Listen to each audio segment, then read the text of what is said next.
Assalamualaikum warahmatullahi wabarakatuh. Perkenalkan, nama saya Reisha Nuzani Putri dari kelas 12 IPA 2, nomor urut 2201 040015 0659. Pada hari ini, saya akan melakukan percobaan enzim katalase dalam rangka memenuhi tugas ujian praktek mata pelajaran biologi menggunakan lab maya. Langsung saja kita menuju alat dan bahan. Yang pertama ada hidrogen peroksida atau H2O2. Di sini, hidrogen peroksida berfungsi sebagai senyawa racun yang harus diuraikan oleh enzim katalase menjadi H2O atau air dan O2, yaitu oksigen. Berikutnya ada HCl. Di sini, HCl berfungsi untuk membuat pH menjadi asam. Yang ketiga ada NaOH yang berfungsi untuk membuat pH menjadi basa. Selanjutnya ada barapi yang digunakan untuk mengecek kadar oksigen dari setiap tabung.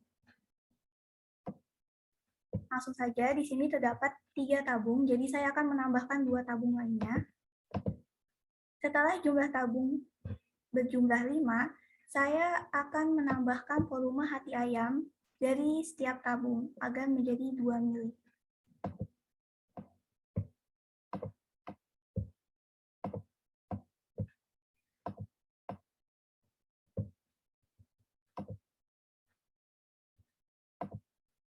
Setelah semua volume hati ayam dari setiap tabung menjadi 2 mili, selanjutnya saya akan menambahkan 3 tetes HCl ke dalam tabung kedua.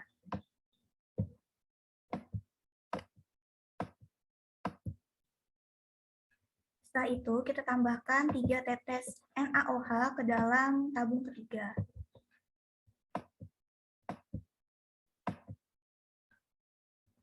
Untuk tabung keempat, saya akan menaikkan suhunya menjadi 100 derajat Celcius.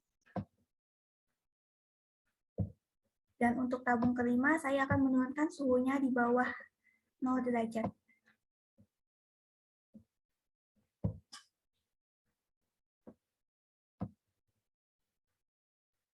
Setelah itu, saya akan menambahkan hidrogen peroksida sebanyak 5 tetes ke dalam setiap tabung.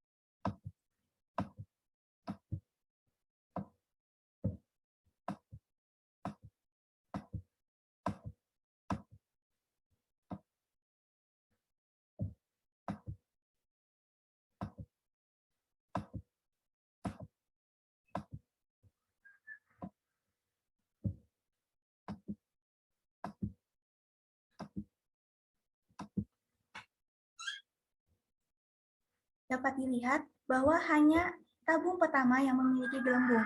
Hal ini karena tabung pertama ber-pH 7 dan bersuhu 25 derajat Celcius, di mana pH-nya netral dan suhunya normal. Hal ini membuktikan bahwa enzim katalase yang terdapat di hati ayam dapat mengubah H2O2 menjadi H2O dalam kondisi optimal. Sementara untuk tabung kedua dan ketiga, dia tidak menghasilkan gelembung. Hal ini karena enzim sudah rusak atau tidak dapat bekerja optimal pada keadaan asam, yaitu pH-nya di bawah 7, dan basa, yaitu pH-nya di atas 7. Hal ini dapat dilihat dari keterangan di sini. Pada tabung kedua, pH-nya dari 7 menjadi 2, yang menandakan kalau dia asam. Sementara pada tabung ketiga, pH-nya berubah dari 7 menjadi 11, yang menandakan kalau dia basa. Dan di tabung keempat, tidak terdapat gelembung karena enzim telah mengalami denaturasi atau kerusakan akibat suhu tinggi. Dan di tabung kelima, di suhu dingin, enzim menjadi nonaktif.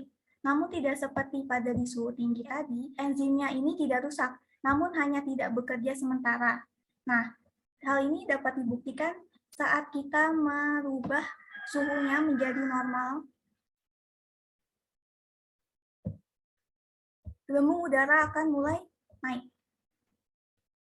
dan akan hilang saat suhunya kita turunkan.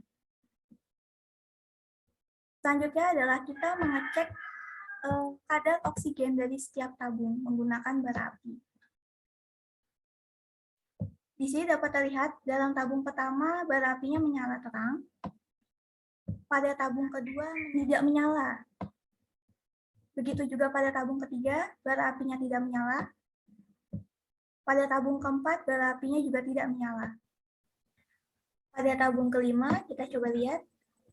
Pada tabung kelima juga tidak muncul bara api. Hal ini dapat diketahui bahwa pada tabung 2, 3, 4, dan 5 tidak terdapat oksigen di dalamnya, karena bara api hanya dapat menyala saat terdapat oksigen. Hal ini menandakan bahwa enzim katalase menguraikan H2O2 atau hidrogen peroksida menjadi oksigen hanya pada saat keadaan normal. Berdasarkan percobaan di atas, dapat disimpulkan bahwa kerja enzim berpengaruh pada derajat keasaman dan suhu. Pada pH yang terlalu asam atau basa, enzim tidak dapat bekerja maksimal. Sedangkan pada suhu yang terlalu tinggi, enzim akan mengalami denaturasi atau kerusakan. Jadi, enzim hanya dapat bekerja optimal pada suhu ruangan normal dan pH netral. Sekian dari saya, kurang lebihnya mohon maaf. Wassalamualaikum warahmatullahi wabarakatuh.